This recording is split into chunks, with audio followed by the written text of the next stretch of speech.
Warning. This podcast contains explicit sexual language and should only be listened to at work if you're looking for an excuse to connect with your HR representative.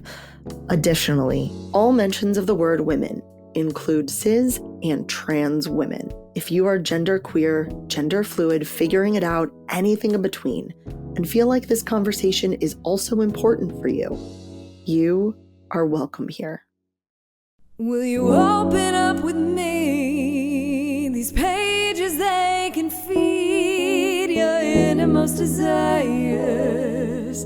Do you feel inspired? Are you getting what you need? Are you coming curiously? A secret safe with me. And here you can simply be yourself. Jace reads romance. Come on in, come on in, come on. Welcome to another monthly reading wrap-up episode with me, Jace, and Sephi. Well, she's not here right now, but she will be when I ruin all the books for her. And that's what I wanted to warn you about. I'm about to ruin all of these books for Sephi, and you too. So if you want to take a look at the show notes first, in case there's a book you don't want ruined, go ahead and do that. You can find all show notes at jacereadsromance.com/podcast. That's jacereadsromance.com/podcast. And if you don't mind having things spoiled for you, keep on keeping on because we're about to have some fun. Hi, y'all. This is Jace, she, they, and you found Jace Reads Romance, a community dedicated to empowering women about sex and sexuality through the reading of romance novels. It is December. And as awful as that sounds, it actually is great because it means I get to tell you about everything I read in November. That's it. I love it. So I know November was actually a slow-ish month for me. I Okay. read 17 books, which is a little bit lower for me. I don't know, y'all. I really liked the people I was with for Thanksgiving, and I barely read it all that week because I Wow. just hung out with people. It was shocking. You peopled and enjoyed it. What? I peopled so much, and I don't know if I'm gonna people that much again until like next year because that was a lot. There's a lot. But it was worth it. It was so worth it. But guess what? 7 of those books were physical books. Hey, look I at know. you. 7 of them are physical books. I am nowhere near the number of books or even the percentage I really wanted, and I have accepted that. For me, this is the best it's gonna get. So, I know. Also, 7 of those books were by authors of color, and 4 books told queer stories, which meant that I hit both of my diversity goals in Yeah. terms of reading. So 7 books was 41.18%, and 4 books is 23.53%. And I'm so happy. It was lovely. It just like perfectly worked out in the end. Yay. As per usual, I'm going to give my purchasing stats at the end of the episode. I was very surprised. That's all I'm going to say. That could mean anything. Anything.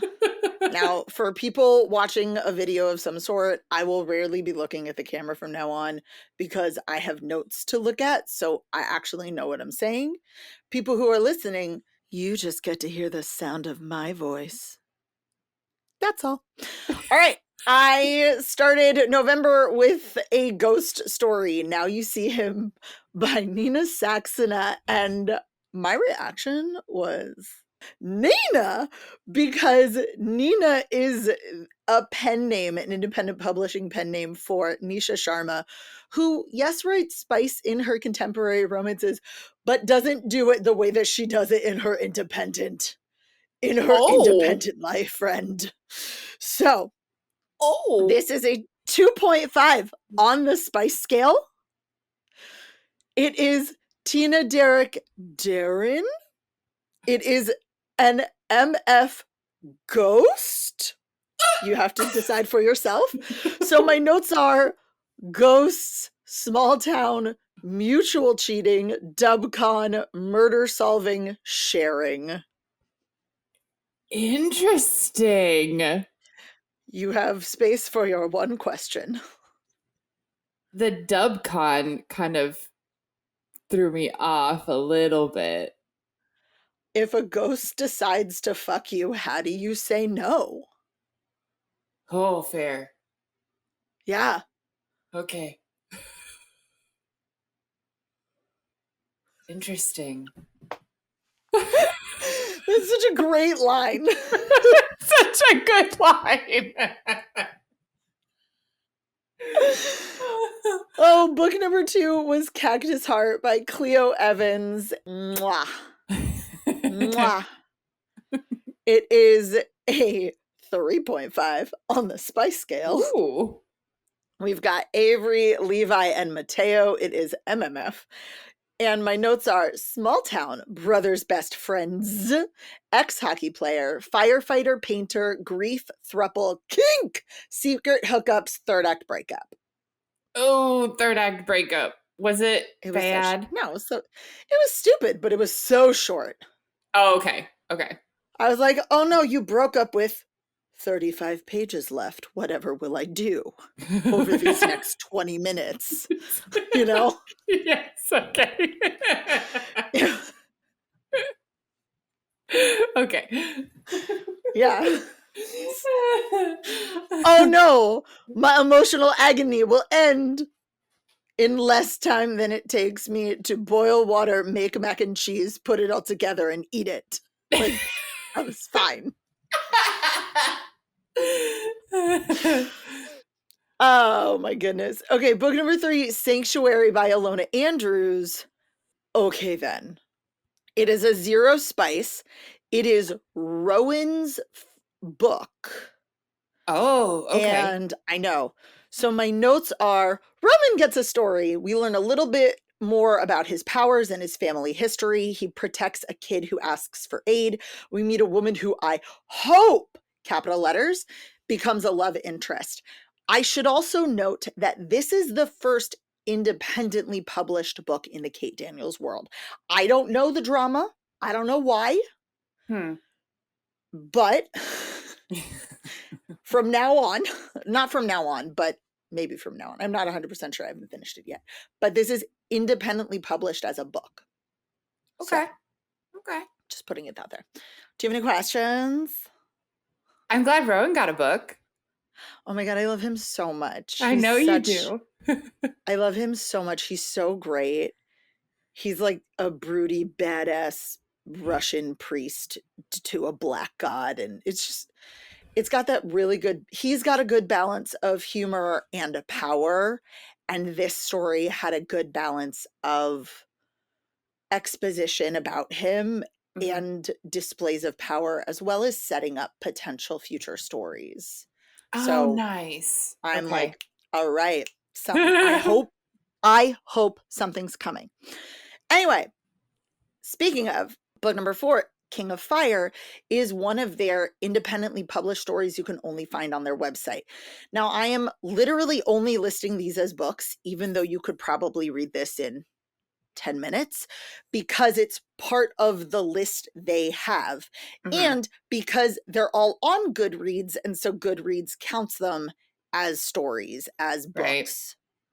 Right. I'd probably just throw them all together in one, but for consistency's sake, it's an actual book. There's no spice. I don't know how I feel about this story. Like, I didn't even rate it with stars. And it's it's called like Aurelia, but it's about Julie. And my note is, this is a short story on Alona Andrews' website. Not sure how this relates to anything yet, because Julie does get her own book. And I think this might connect to the, trajectory of her. Yeah. But I I gleaned nothing from it in the reading of it in that moment. Okay. So I read it. I don't know. So as for right now, until you get more of that particular storyline, you're not sure what is the point of this particular story. Not sure. Could have just been for shits and giggles, honestly. They could have just written it for shits and giggles. Valid. On to things that I consider books. The Holiday Hookup List by Alexis Daria. And my reaction was, yes. Yes. It is a 2.25 on the spice scale. We have Valencia and Gideon. And my notes are second chance holiday sex checklist and holiday activity checklist. Breakups, grief, sex, sexy exploration, groveling, Latina FMC, 2 queer main characters. Okay. Yeah. Okay. Also, I guess he's a reformed bully, so we should add that in there. Okay. Okay. Mm-hmm. Do Christmas lights play a part in any of their holiday sex checklist? Decorating a tree, yes. Christmas lights in the sexy time, no. Oh, lame. Though his mom does walk in on them, him going down on her under the Christmas tree. Awkward as fuck. Awkward as fuck. Yeah. But she's French, so she's fine with it. Oh. But she's French, so she's fine with it. She's French. Yeah. Oh, man. Okay. Book number 6, The Pirate Queen by Nina Saxena. Preach. So good. It is a 2 on the spice scale. It's Shyla and Vaughn. It is MF. However, Shyla sleeps with many different genders. Okay. I mean, she's an alien, so I don't know how they handle sexuality in space. But so my notes are aliens, and this is why, because she calls different genders. There are breeder, seeders, and omnis. So in this book, there are breeder, seeder tensions, kidnapped MMC, asks for aid, contraception drama, queer FMC, save my sister, South Asian MMC. So clearly a reaction to the bullshit in America. I just love everything about that last note so fucking much. It's not even like subtly coded. It's seeders are trying to own the bodies of breeders by like taking them hostage or assaulting them and claiming, no, it's love. And like, we have the right to their bodies. And I was like, oh, this hits so hard right now. Yeah. Ugh. Ugh. I know. Ugh. So, and the only reason why this popped into my head is because you said that she's an alien. Yeah. In Doctor Who, there's an alien. I know. I'm a nerd. Deal with it. I love it. Yes. There's an alien, Captain Jack Harkness, and he's omnisexual, which means he'll sleep with anything. So, in this word, omnisexual means you can reproduce with yourself. Right. And as soon as you said that, I was like, it might not be able to fit because of that label. No. But oh man, it was so great. So great. I love that. It starts with like, well, Vaughn getting kidnapped and then Shyla fucking an Omni in a sex club auction thing. It's great. Yeah. Amazing. Okay. Book number 7, Back for Seconds by, I'm going to say one of these names wrong. It's technically Vera Valentine and someone else, but I don't care about the someone else. They only seem to write books with Vera Valentine, and so I'm just going to label it as Vera Valentine. And I am going to give you my stats. It's a 4 on the spice scale because the notes are leftovers come to life, second point of view, just boning. And the reason I'm not giving y'all more is, if you don't follow me on social media, you probably haven't seen clips of this, but I read this because I went on the What in the Smut podcast, and this was the book that we talked about. Okay. So you can hear all of my feelings there. Book number 8, Omega and the Beast by Sinistra Eng. You might recognize that name from his favorite Hukao, which I will not be shamed about loving. I love that book. This is Omega and the Beast. I do. And I think for me, my reaction was finally, because finally a Beauty and the Beast retelling that felt like an actual Beauty and the Beast retelling. Okay. It is a 2 on the spice scale. The main characters are Callista and Adonis. And it is Beauty and the Beast inspired, Omegaverse, Curse, Heat, Bad Man, and like Belle and Adam's son is Adonis. Okay. Mm-hmm. Gotcha. Yeah. Okay. So is the bad man like not, is it the Gaston-esque character? No. So in this generation, a priest has cursed the land and Adonis to turn into like a true beast. Okay. And not just an alpha, because remember, Omegaverse. Yeah. And hunt. And then he uses that fear and part of the curse for everyone to forget that there's a castle and okay, I got you. Like, so everybody forgets about it. And he sacrifices people into the forest for the monster. And Callista is a secret Omega, and that's against the priest's rules. It was good, but it was good. Okay. So there were a lot of things like Beauty and the Beast where you could see the beats, the parallels, and then at the end, yes, and then at the end when his parents showed up and, oh, this is Belle and Adam, I went, oh my god. So I really enjoyed it. Okay, cool. Yeah, that was a good one. Number 9, Gabriella and His Grace by Liana de la Rosa. My reaction was, all right. There were things that I really liked, and there were things that I went, oh, okay, cool. That was a choice. It is a 2 on the spice scale. It's Gabriella and Sebastian. It's historical, loath to love, fate courtship, forced proximity, marriage of convenience. Yeah. Shifty eyes on that one. So most of this book is the travel to Mexico that Gabriella and Sebastian are on. They are both on a ship to Mexico.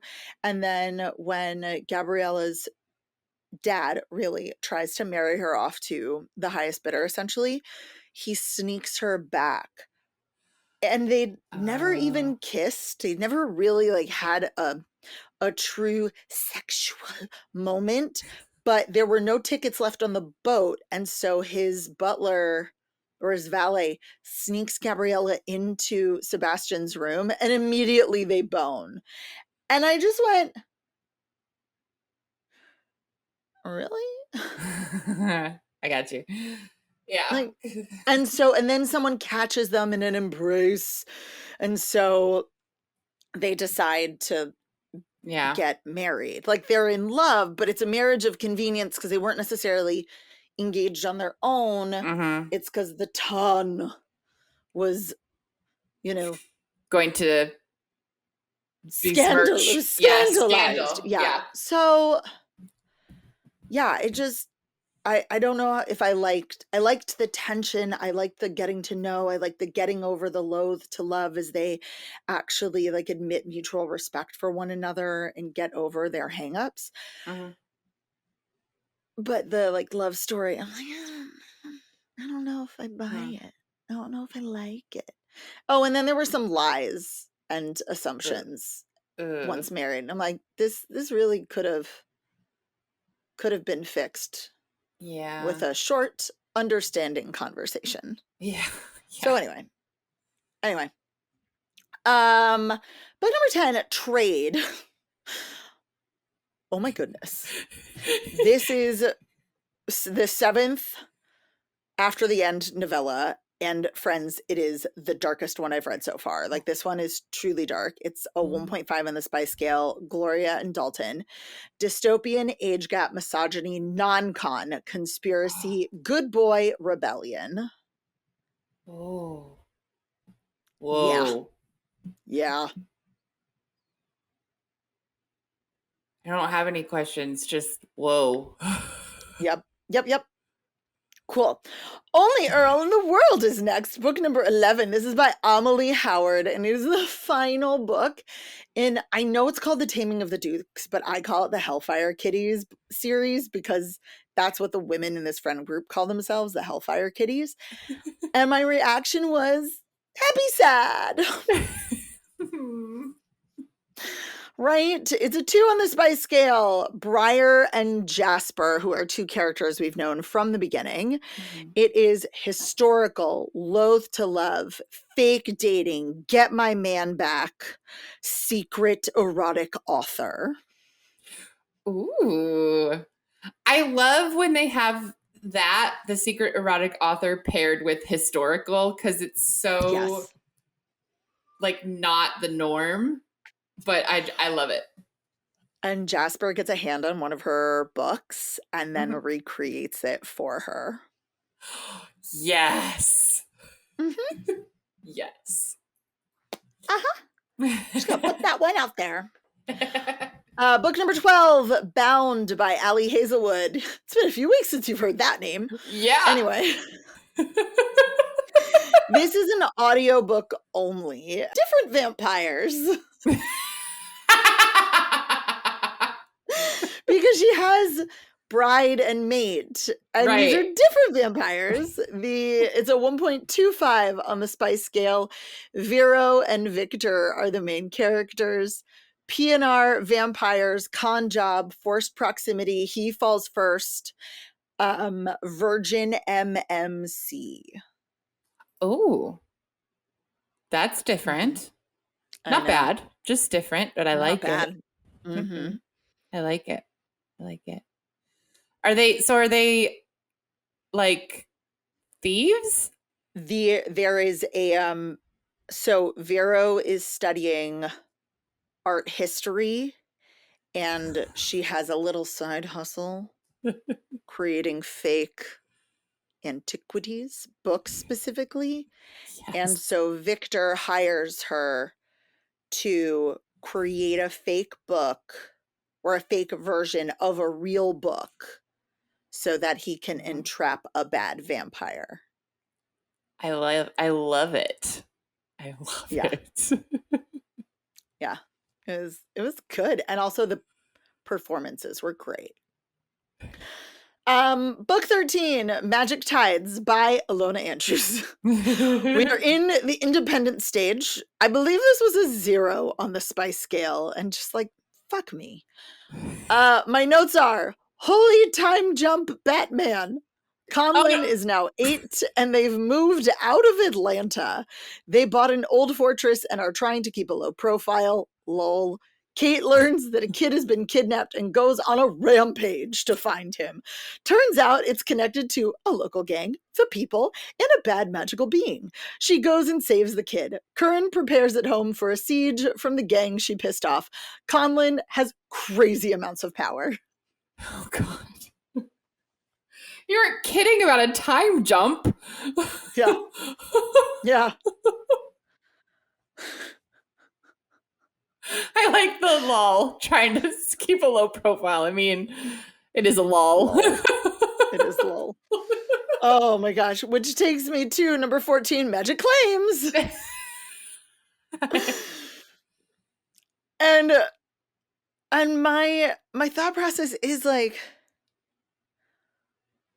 okay, but where are we going with this? Oh no. It's a 1 on the Spice scale.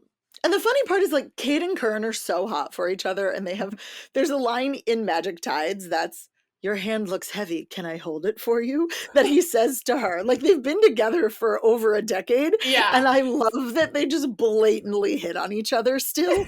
It's so cute. It's so cute. But anyway, Magic claims. So, these are my notes. So, the keeping a low profile thing didn't last long. Someone comes to Kate and Kern because a town is being threatened by magical creatures. They are offered an insane amount of land for this. Kern clearly plans on building a better pack.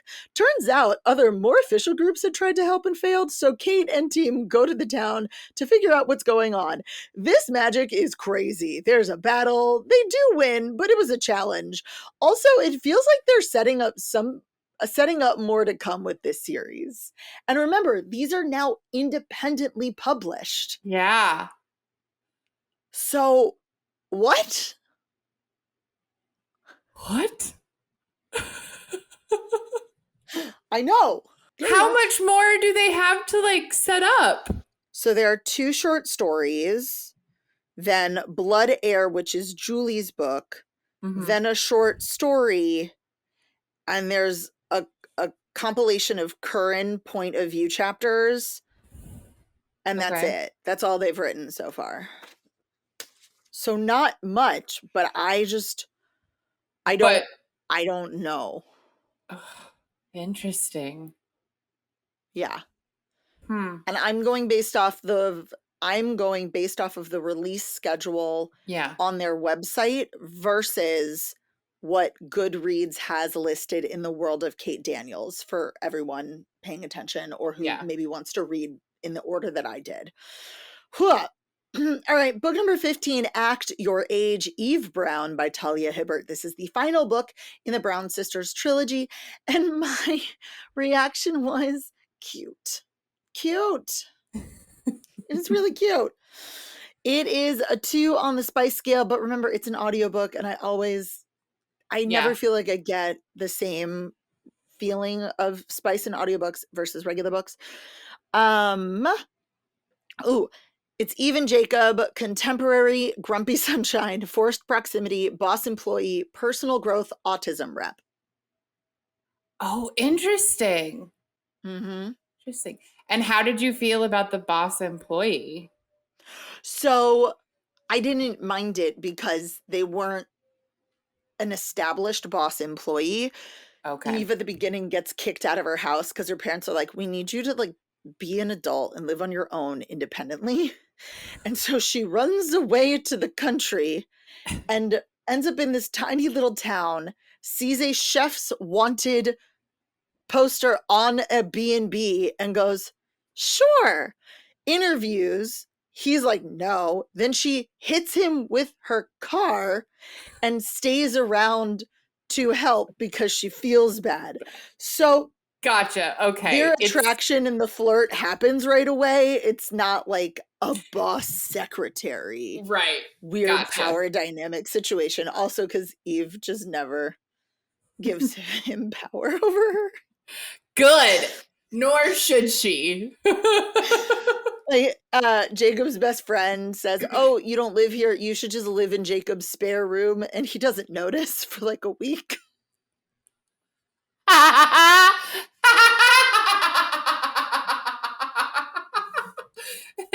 Oh, we love a clueless man. It's so great.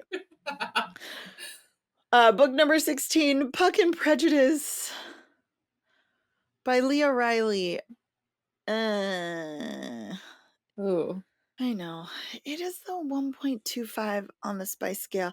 Lizzie and Tuck are the main characters. Oh my god, is this all I wrote? Time travel, marriage of convenience, fish out of water. But why? Is it like a hockey Pride and Prejudice? Like, what is it? So this is the thing that's fucking me up. So it's not Pride and Prejudice, but he ends up in 1812 and Jane Austen is there. Lizzie and Jane Austen are friends. Is that the only reason it's called Puck and Prejudice? I'm pretty sure. Side note, I can say this because so I read the next book in the series. I had an arc for the next book of the series, and it's called The Emma Effect. And I thought, based on these two titles, oh, it's definitely Jane Austen inspired. Now, this one is kind of like The Emma Effect. Emma is an AI who keeps trying to set up the main characters together. Okay, that's a And it's little bit more on Harriet, brand with the Emma with Emma. but it's Harriet and Gail. It's not Emma and Mr. Knightley. Mr. Knightley. That's I know. this literature major groaning. I know. Also, it made me very uncomfortable about AI. I am always uncomfortable about AI. I'm always uncomfortable about AI, but I was like, I don't think this is as cute as you think this is. Emma's my least favorite Jane Austen story as well. It's valid. Yeah. So, yeah. So you'll hear about that book next month. So yeah. A lot of this book was traveling. Her family sucks. He defends her against it. They fall for each other. They can't be together. How are they going to be together? And then also the way that they do decide to be together, to me, just made me go, why? Like, what an odd decision. That does not bode well for me wanting to read that book. No, it's okay. You don't have to. Okay. But if you're someone who likes the idea of a hockey player but doesn't want to read about hockey, no hockey happens. Like, no hockey happens. Oh, I should also say that the MMC is a cancer survivor. Okay. I guess. I don't know if that really matters that much. I was like, does that come into play in this story? It kind of does. It's why he's in England and like why he definitely is like, I should go back. What if the cancer comes back? Also, I can't have children, so we can definitely bone. Sorry. I feel like that's like a super contrived reason to do that. I wasn't in love with it, to be fair. Anyway, let's just get to the last book, which was Caught Up by Navessa Allen. And my reaction was, that fell fast. Oh. I don't mean that in a bad way, but I devoured this book and highlighted almost nothing. Oh, wow. Yeah, so it's a 2.5 on the spice scale. It's Lauren and Nick, and it has a lot going for it. It's dark romance, second chance, mafia, kink, and kink exploration, sex work rep, queer FMC, mutual healing, plotting, he rides a motorcycle, found family, some violence. I mean, it's mafia, so that's fair. Yes. And I think, for me, the thing that made Lights Out so special, it was a combo that we'd never really seen before in that genre. The golden retriever stalker. Yeah. Yes. Nick we met in the first book. He's an asshole. Yes. Like, cousin Nick is an asshole. I should also put family drama, but like, I don't care. And like, but nothing about this felt like new. It wasn't even that it was the same as Lights Out. It's not the same as Lights Out. It felt the same as so many other mafia stalker romances. And I mean, probably the best part of it was Lauren and the fact that she's a cam girl. There's a lot of advocacy like that she does for sex workers. She's part owner of a kink club. Like, there's a lot of great stuff with her, but I've also seen it in other books. Right. For those of you watching at home, this book is like 330 pages, and can you see what I highlighted? That's it. Wow. That's it. And it's not, but also it wasn't stuff that I thought was bad. It just, nothing felt remarkable. Yeah. Nothing felt unique. It just felt the same. Yeah. And I feel like the fun part of Lights Out was the new perspective. Yeah. I hope we get some of that in the third book because she set up some wild shit for the third book. I did call it. I'm not going to lie. Like when the reveal happened on the boat, for those of you who've read Caught Up, you know what I'm talking about. Literally right before that moment, I was like, I know who's about to walk out on that boat. And I was correct. Nice. So I'm very excited for the next book. Okay. And you know, maybe she just needed to tell a similar story to get to the next, you know, unique perspective. Because sometimes it happens in a world. It's not bad. It's not bad. Right. And I like them. And like there's so many good things about it. There was just nothing that made me go, ooh, yes, woohoo. I don't know why. I don't even know why. So, and like there's queer rep, there's ace rep, there's like non-binary rep, there's BIPOC. Like there's so many good things going for it. Go read the book. If you liked Lights Out, I'd say it's not as big a tonal shift between Lights Out and Caught Up as there was between Butcher and Blackbird and Leather and Lark. That tonal shift was massive.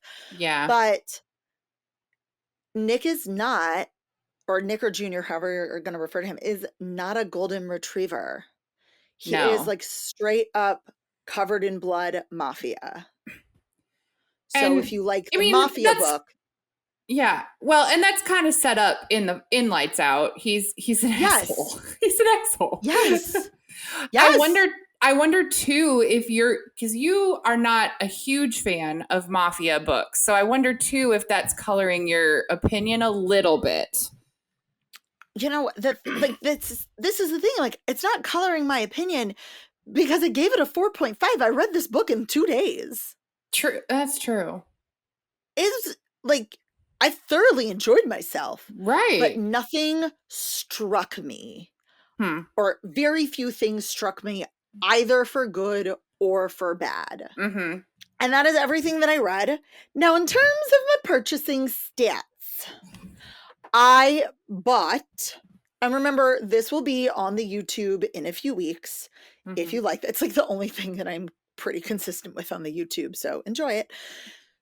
And I bought 63 books.